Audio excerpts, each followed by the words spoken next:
To Nigeria, where it has emerged that some of the Chibok schoolgirls still held by Boko Haram do not want to leave their jihadist captors. This is according to a mediator involved in the release of 82 girls over the weekend. It's not clear why the young women are unwilling to return home, but there are fears that either they've been radicalized or are ashamed of their experience. Susan Mwongeli reports. Okay. And I know that a lot has gone on in the social media. It's not the first time there have been reports that some of the abducted girls are unwilling to return home. This has led to speculation that they may have been radicalized by the militants. There is also the possibility that some girls may be afraid or ashamed to return to their communities. There is one lady called Saraya Fall who was part of the 22 that they brought, but they gave us 21. Ironically, this formed part of the 83. But Saraya Falls, when we went this time around, we were told, is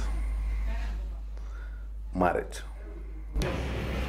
Over the weekend, Boko Haram released 82 schoolgirls, the second batch the militants have freed over the past 8 months. At least 113 of the more than 270 kidnapped in April 2014 are still being held by the group, and they're not the only ones. There are more other girls being abducted that are running into thousands that nobody has advocated for them. So we need to have these ones out through this process. So if you now get complete transformation, cessation of hostility, stopping the suicide bombing, you have now started attending it. By the time you've been talking to this group of people, then you should expect that there are many ones that have been coming up. Psychologists have warned that it will be a long time before the girls recover from the trauma that they have endured. Doctors have recommended that all the former hostages receive counseling before returning home. Susan Mwongeli, CGTN. For more on this, we're joined on the line by CGTN's Deji Badmas in Lagos. Deji, it is very unusual that some of these girls have refused to be freed. Is it that they have been radicalized, or is it just a case of Stockholm Syndrome?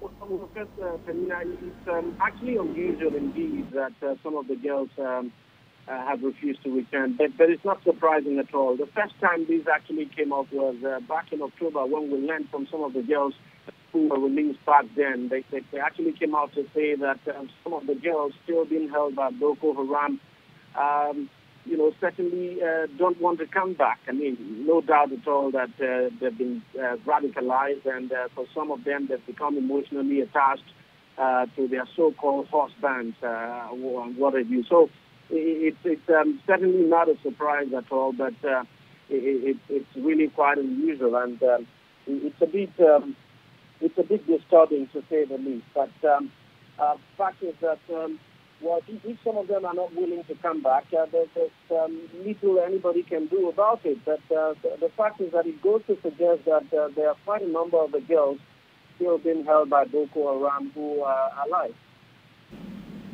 All right, Deji Badmas on the line there from Lagos. Thank you, Deji.